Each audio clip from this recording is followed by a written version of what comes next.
नमस्कार, आदित्य कुकिंग या यूट्यूब चॅनलमध्ये आपले स्वागत आहे। आज आपण आंबट गोड असं लिंबाचं लोणचं बनवणार आहोत। चला तर मग आता आपण रेसिपीला सुरुवात करूया। लिंबू लोणचं बनवण्यासाठी मी इथे 10 लिंब घेतलेले आहेत। लिंब छान स्वच्छ धुवून कोरडे करून घेतलेले आहेत। एकदम असे मी छान कोरडे करून घेतलेले आहेत। अजिबात यामध्ये पाण्याचा अंश ठेवलेला नाही आणि लिंब नेहमी लोणचं घालताना असे पातळ सालीचे घ्यायचे आहेत। आता आपण हे लिंब छान कट करून घेऊयात।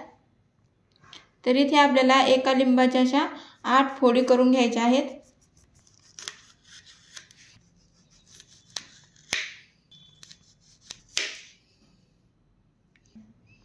आपल्याला लिंबामधलं सर्व बी शक्यतो सर्व बी आपल्याला यामधले काढून घ्यायचे आहे। लिंबामधलं बी काढून टाकल्यामुळे लिंबाचा जो कडवटपणा आहे तो थोडासा कमी होतो, त्यामुळे लिंबामध्ये अजिबात बी ठेवायचं नाही।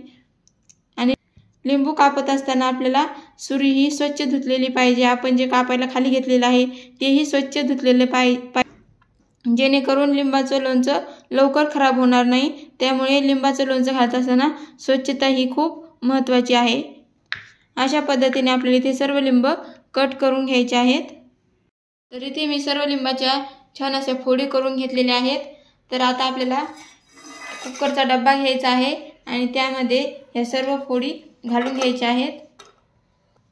तर डब्यामध्ये लिंबाच्या फोडी टाकून झाल्या की त्यामध्ये आता आपल्याला पाव वाटी साखर टाकून घ्यायची आहे। साखर टाकून झाली की लाल तिखट, साधारण 2 चमचे लाल तिखट आहे, 2 चमचे मीठ, 1 चमचा जिरा पावडर आणि आता हे आपल्याला छान सर्व फोडीला असं छान मिसळून घ्यायचं आहे।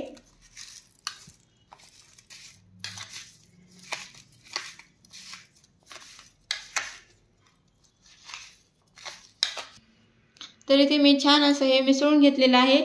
तर आता आपल्याला काय करायचं आहे, तर कढईमध्ये पाणी ठेवायचं आहे, त्यामध्ये हा असा डब्बा ठेवायचा आहे। त्यावरती घट्ट असं आपल्याला यावरती झाकण ठेवायचं आहे, जेणेकरून त्या फोडीमध्ये पाणी जाऊ द्यायचं नाही।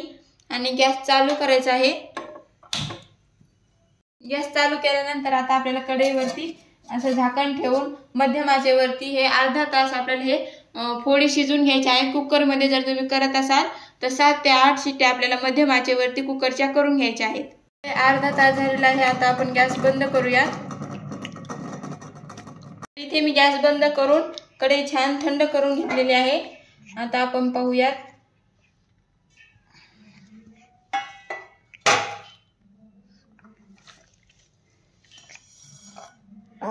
तुम्ही पाहू शकता इथे छान असे आपल्या लिंबाच्या फोडी शिजलेल्या आहेत। तर आता इथे कढईमध्ये हे सर्व यामधलं पाणी काढून घ्यायचं आहे। जे साखरेचं पाणी झालेलं आहे ते आपल्याला कढईमध्ये काढून घ्यायचं आहे। फक्त आपल्याला फोडी डब्यामध्ये ठेवायच्या आहेत। तर इथे मी सर्व पाणी काढून घेतलेलं आहे। आता आपण कढई गॅसवरती ठेवून हे छान एकसंध असं सिरप होईपर्यंत आपल्याला हे मंद आचेवरती शिजवून घ्यायचं आहे। तर इथे तुम्ही थोडीशी चव घेऊन पाहू शकता आणि जर तुम्हाला साखर मीठ काही कमी वाटलं तर यामध्ये ऍड करून घेऊ शकता। तर इथे मी पाक छान असा दाटसर होईपर्यंत शिजवून घेतलेला आहे। आता आपण गॅस बंद करूयात आणि काढून घेतलेल्या फोडी यामध्ये टाकून घेऊयात।